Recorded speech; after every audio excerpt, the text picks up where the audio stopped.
welcome back to Trailblazer Weekly, live from the CEC television studios. The women's tennis team is fresh off a 4-0 trip in Colorado, and today we have head coach Eric Pelton here to help us break it all down. Coach, thanks for being here. It's good to be here. Great to have you here and chat with you after obviously a tremendous weekend for your team. In fact, at 4-0 right now, I understand, if I'm not being told incorrectly, that that's the best start in your program's history. Am I right?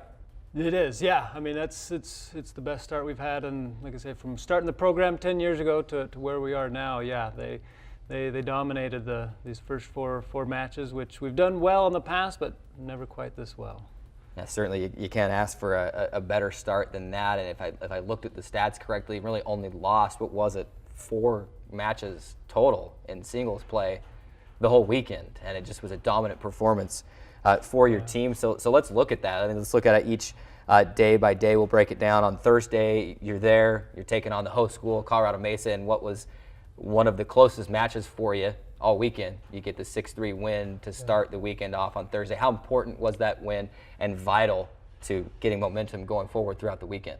Yeah, it was important. I mean, going in, I knew we had the team to be able to compete. But again, going in with 3 freshmen. So their first ever, match, and then a sophomore, a junior, and 1 senior. I knew we were looking good, but until we actually get out there, it's hard to tell. And so we came out. They did well in the doubles, but again, only picking up 1 point did make us a little nervous. But then they came out and, like I said, just dominated the singles. We picked up 5 out of the 6 singles. Which was huge. I was impressed with their performance, especially with some of the freshmen stepping up and pulling out some big wins.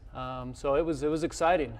So you get that victory on Thursday. Team's on kind of a emotional high after that victory. Then you have your big day. 2 matches on Friday, Colorado Christian in the morning, Metro State Denver in the afternoon. How much does that change your approach as a coach and as a team in general when you know that you've got 2 matches in that one day? It definitely makes it a little challenging. But again, I know that they've been working hard. I knew that physically they were where they needed to be. I think a lot of it was just going to be coming down to mentally. And so again, coming out in the morning, I wasn't too worried. I knew that they would still be where they needed to be, and so they did. They came out. They played well against Colorado Christian. They won the matches that they needed to. And so again, that was a big win. And then coming into that afternoon, that was probably the biggest match was that next evening match against Metro. After having played 2 matches, already played one that morning, I knew that was really going to be kind of the test of where we are. So then you wrap up the weekend on Saturday. I mean, you're 3-0 at that point, and you come out and your team just, for lack of a better word, obliterates Colorado State Pueblo. All respect to them, but you get the 9-0 shutout to wrap up the weekend. I couldn't have asked for a better way to end the weekend at 4-0 with a 9-0 shutout. It was, and they came out, and after 3 matches they were a little bit slow, and it was early, but they picked it up. They closed out the doubles, which was huge, and then they really kind of rolled through the singles. And their singles play has been, amazing. The weekend really impressed me. I knew that we were going to do well. I knew we had chances to really win all 4, but until we actually got there and did it, it was impressive. I was impressed with what they did. So again, an impressive and extraordinary start for your team. Let's talk about the team now just a little bit. It's kind of an intriguing, not that it isn't every year, but you look at the roster. You've only got 2 players that were on the roster last year. Like you said, a lot of freshmen.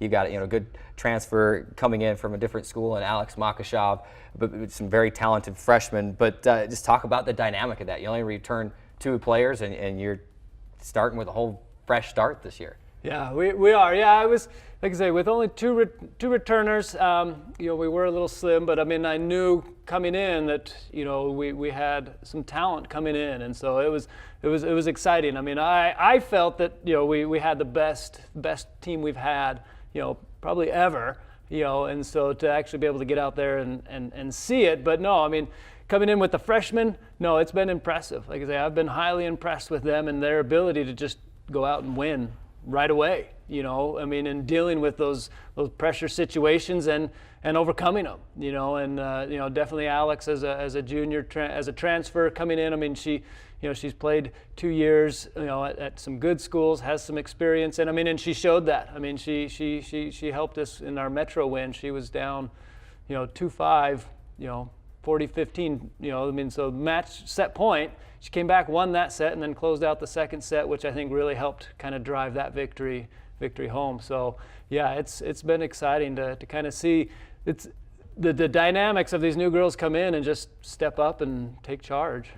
Would be remiss if I didn't mention more of them by name. We've talked about Lacey, we've talked about Alex, we've mentioned the freshmen, but the Goldsmith twins, they're just a great addition to this team. Kyra Harames, you just got to name them all. Kaylee Milligan stepped in and had a big win over the weekend. You got to give them all the shout out and all the credit in the world for a great weekend. Yeah, definitely. And that it is. All of them.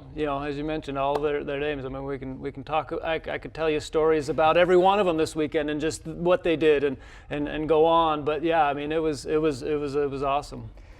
So you wrap up your fall schedule with the dual matches over there at Colorado Mesa. How does that work from here on out? Are you still practicing at this point? And obviously you don't pick up official play again until the spring. But how does that work with that big long break that you have? Are you still practicing? You're still working on things?